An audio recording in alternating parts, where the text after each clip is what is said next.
Morning po mga kababayan, ma'am sir. This is Jam, the Filipino channel, ang inyo pong lingkod. So today is November 11, 2025 at tayo ngayon ay papunta dito yan sa may Original Goodness Paris. Dito yan sa may MacArthur Highway, Karuhatan, Valenzuela.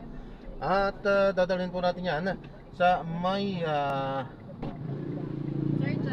yes po, East Avenue Medical Center, Diliman, Quezon City. Apa? Pwede po ba dyan? Billboard sa kahabaan ng P5. Ganito rin ang sitwasyon sa mga billboard sa kahabaan ng EDSA. At yan ang balitang kumpirmado dito. Yes, Dory. O merong binasa kanina si Alvin ng Chico, yung bumagsak ba ito o lumipad na tampunin o ano ba yun sa EDSA na nagdulot ng injury doon sa dumadaan. I-check natin yan, John, pero yun nga tama ka, mabuti lang na i-fold na. Tama ba na-i-fold na? Yung mga naglalaki ng tampunin dyan. Sumusunod naman ang lahat. Yan sa kautusan ng MMDA. Yes, Dory. Sa pagbagay natin, papunta dito sa may Pasig River Bank, Pasig River Bank, nakita naman natin na sumunod itong mga billboard mula dito sa C5 hanggang sa Guadalupe, at nakita natin na nananatilis na katislog. Ito yung mga billboard na itiniklop nila bago yung nakatakdang pag-landfall ng super bagyong Uwan sa bansa. Okay. Partner, may katanungan ka? Very tubig din.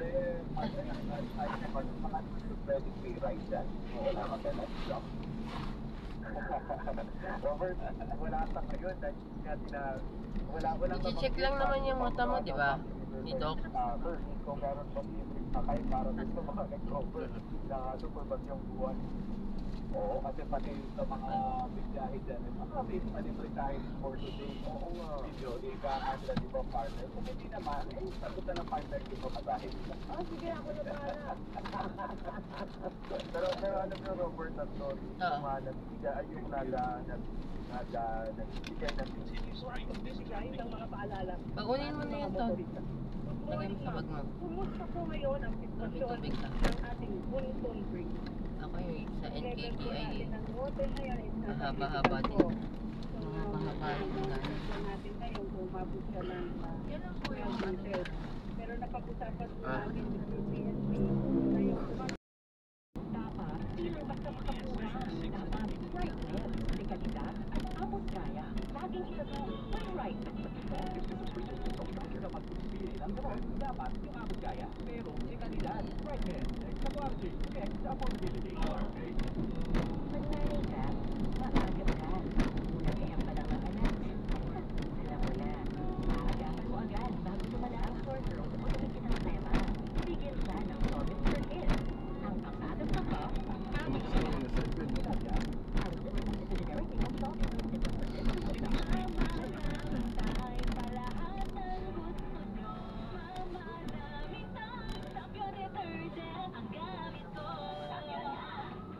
Recourse technology, less time sa lamada, more time sa pamilya. Madali kasi yung cliente natin. Baka pwede mo naman kung ano pa yan.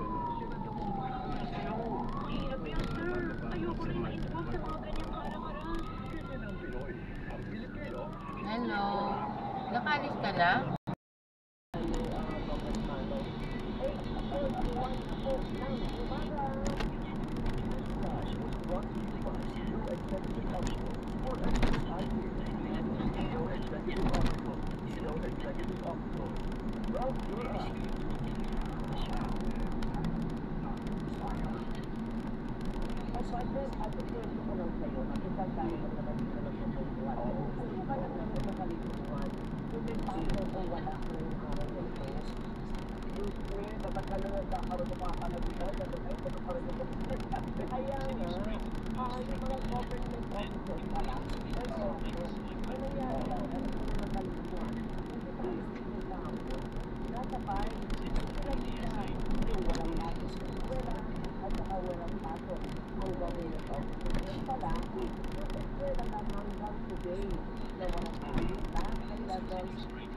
public at private yan.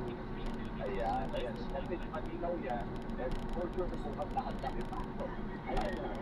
Back to normal na tayo, bakbakan ulit para sa ating mga trabaho at buhay. Oo. Ito, ay, Parang may binabasa ka na tayo na hindi na ba? nakuha na natin dito. Sorry naman, partner. Mayroon tayo makakasama na gawin natin. Dahil kayo po natin ang Isabela naman. Dahil meron may paaralan na medyo nabuhay pa doon sa sinagagsagan ng bagyo. Kasi na mga paaralan, nagkaroon din ng tama. Makakausap natin, partner si John Garcia, isa po sa residente ng Isabela. Good morning, John. Good morning po. Good morning, sir. Ay, John. Yes, ma'am. Ayan, good morning, John. Siguro ko na kasama si Robert Mano na nasa malayong lupa. Mamaya si Robert kayo tatanungin sa'yo. Pero panguna lang, at si Mano, kamusta kayo dyan? Ano ang update mo? Bali ngayong araw ng story ay araw na po dito sa Isabela. Magandang na po ang panahon kaya ang mga kasama po natin ay dito po sa school ay nakapag-walis na po kami, nakapag-finish na po kami ngayong araw. Opo. Pero ano yung mga nababalaan namin na may mga naiwan na ang tawag ko, na mga nasira at bumagsak na mga paaralan at yung pala yun lumaparaw. Dito po sa Villa Domingo Elementary School Victory, ang aming palayan ay sumapa po yung aming mga palay na ngayong week po sana ay maaari na po. Ito po kasing palayan ay nasa loob po ng school mismo. Isa po ito sa income generating project po. Oo. So, sabay na nalasa doon sa eskwelahan at sa palayan. Partner, Opo. Wala na po mga maisasalpa po natin sa mga pares yan na pinatapan sa football.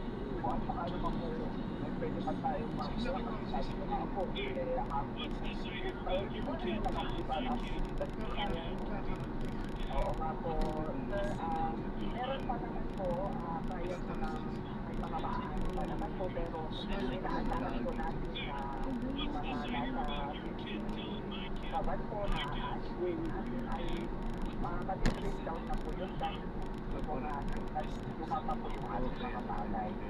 Opo, kung lumapa po yung palay na masaya, mura na yan hindi po pwede po dito parang gete, palay po okay, pag naali na po yung tatay, siyempre sisilan po yan at titingin po tayo ng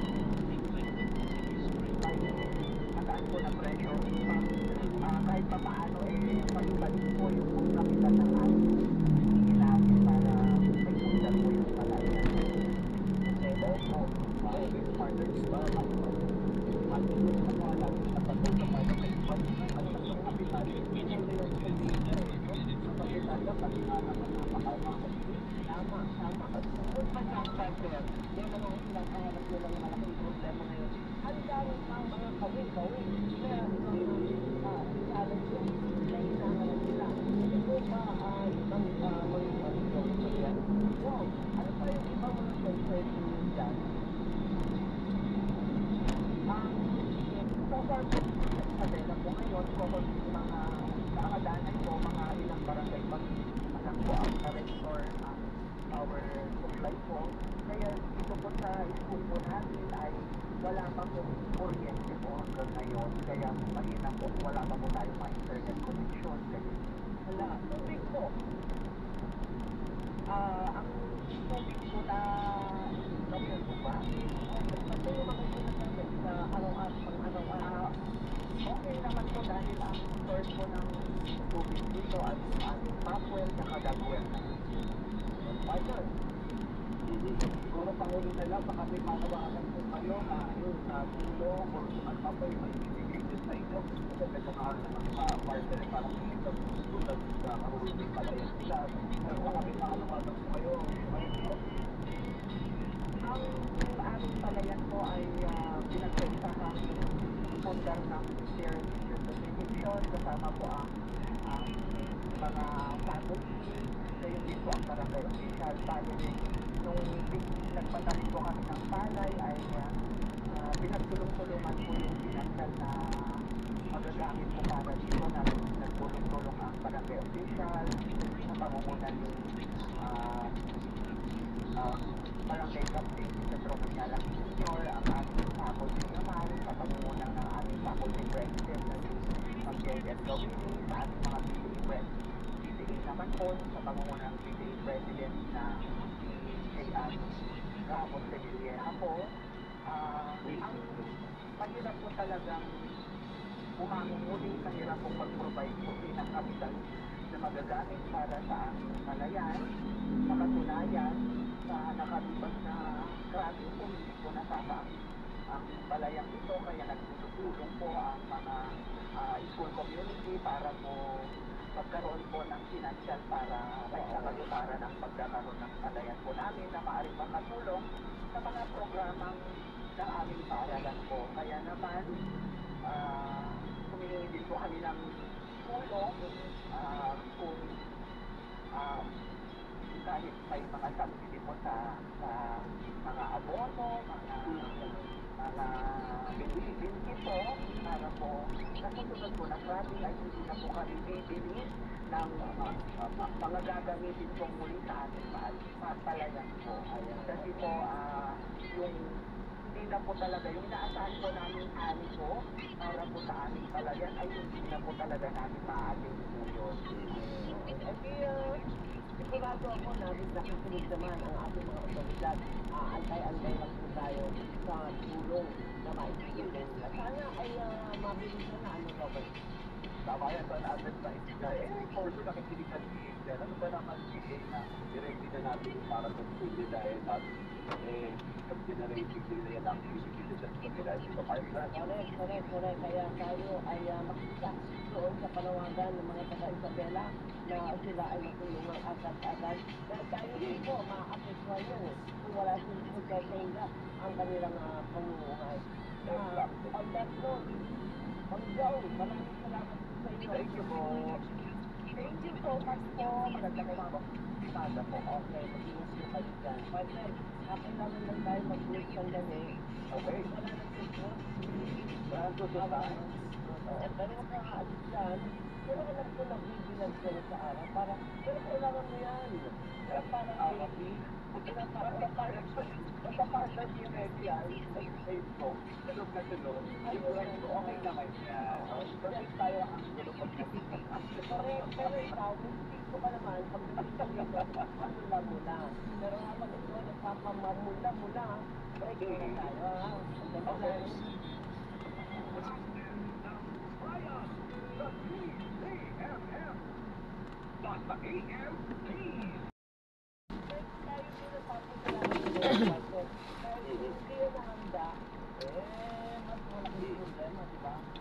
So, dapat na mag-partner before ka lang yung palagay, alam niya. Kaya talagang matik na yung information dissemination sa pagkakulong na rin ng mga media organizations para nalalaman ng kababayan natin. Sa mga pagiging pagkakot sa mga residente sa partner, dito lagi nag-aabang sila sa balita at yung update natin ng pag-asa. Buksan mo lang aking cellphone mo, ha? Tawag tayo, ha? Kung ano mo yun. Kapag hindi ko na-answer kasi walang signal doon sa NKTA. Drop na natin sila. So maraming salamat po sa panonood. Hanggang sa muli po, ingat at God bless. Paalam po muna, pansamantala tayo ay gagawa na ng ibang video sa ating susunod na misyon. Paalam po. So this is John pa rin, The Filipino Channel, ang inyo pong lingkod. Paalam po.